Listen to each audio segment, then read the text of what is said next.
হরে কৃষ্ণ, রাধে রাধে। ভক্তগণ কেমন আছেন? আবার চলে এলুম আগামী 31শে জানুয়ারি শনিবার নিত্যানন্দ ত্রয়োদশী।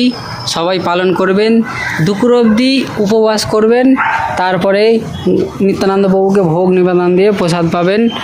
আর অভিষেক করতে পারেন, বাড়িতে যদি বিগ্রহ থাকে অভিষেক করবেন অবশ্যই। নিত্যানন্দ হচ্ছে আদিগুরু। নিত্যানন্দর কৃপা ছাড়া আমরা ভক্তিপথে অগ্রসর হতে পারবো না, রাধাকৃষ্ণকে পাবো না, রাধাকৃষ্ণকে ভালোবাসতেও পারবো না। ব্রজেন্দ্র নন্দন যেই শচী সুতা হলোতে, সেই বলরাম হইল নিতাই।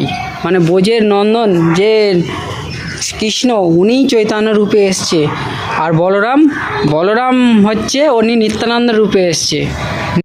1473 খ্রিস্টাব্দে 12ই জানুয়ারি শুক্লপক্ষ ত্রয়োদশী তিথিতে নিত্যানন্দ প্রভুর জন্ম হয়েছিল।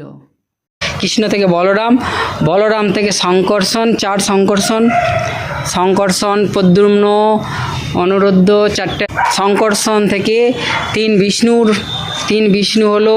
ওখান থেকে সদাশিব, তারপরে তো ক্ষীরোদক্ষায়ী বিষ্ণু, গর্ভদক্ষায়ী বিষ্ণু, কারণদক্ষায়ী বিষ্ণু, এই ক্ষীরোদক্ষায়ী বিষ্ণু, গর্ভদক্ষায়ী বিষ্ণু, মহাবিষ্ণু।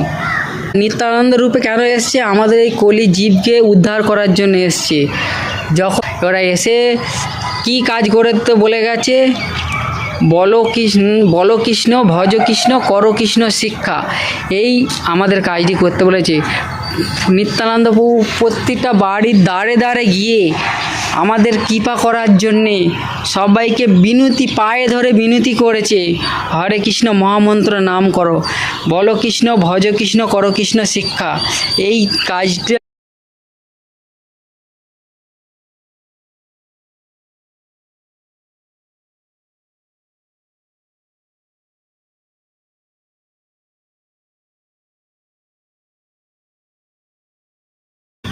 আমি আর অধম আর কি বলবো, পাপী অধম যতটুকু পেরেছি বলার চেষ্টা করেছি। কোনো অপরাধ হলে ক্ষমা করে দিও, কোনো ভুল বলে থাকলে ক্ষমা করো।